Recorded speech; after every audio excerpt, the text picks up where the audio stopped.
I have always wanted to be a teacher. My grandpa inspired me to be a teacher when he worked in Detroit, Michigan with a very difficult population.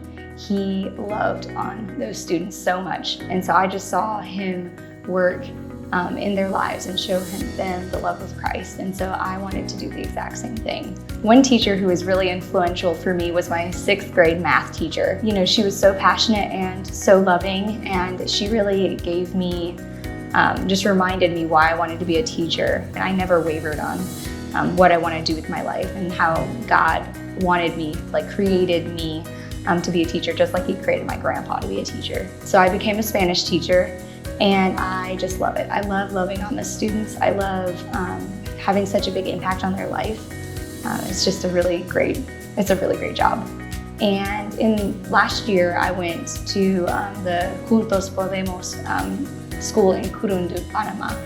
And so I was able to talk to the teachers and lead a little bit of a workshop just on best practices and professional development for them, just talking about different strategies that maybe they haven't heard about or haven't tried before. And so this year, I was asked to do it again in a different school in the same community in Curundu, in the public school.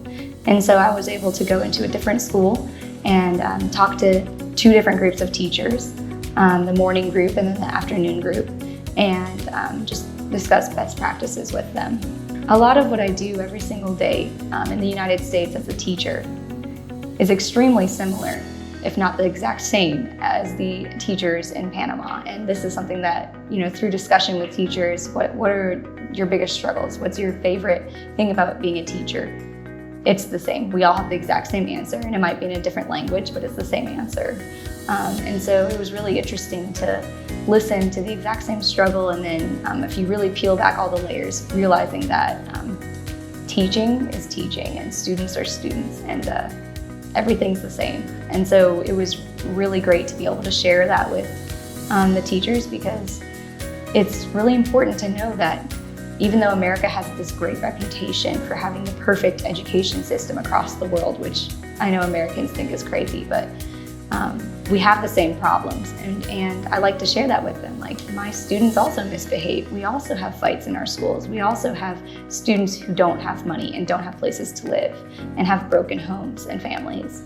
And so it's really good for them and for me also to remember that this is just a part of the broken world, the reason why, because of sin. And that's really important for me to remember.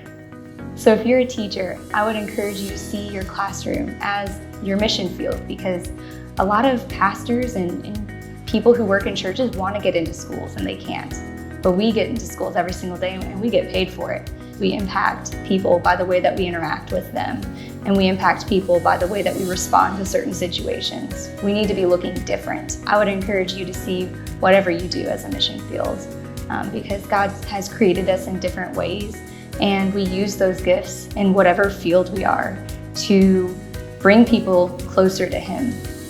Me llamo Carrie Hinson, soy una maestra de español y esta es mi historia.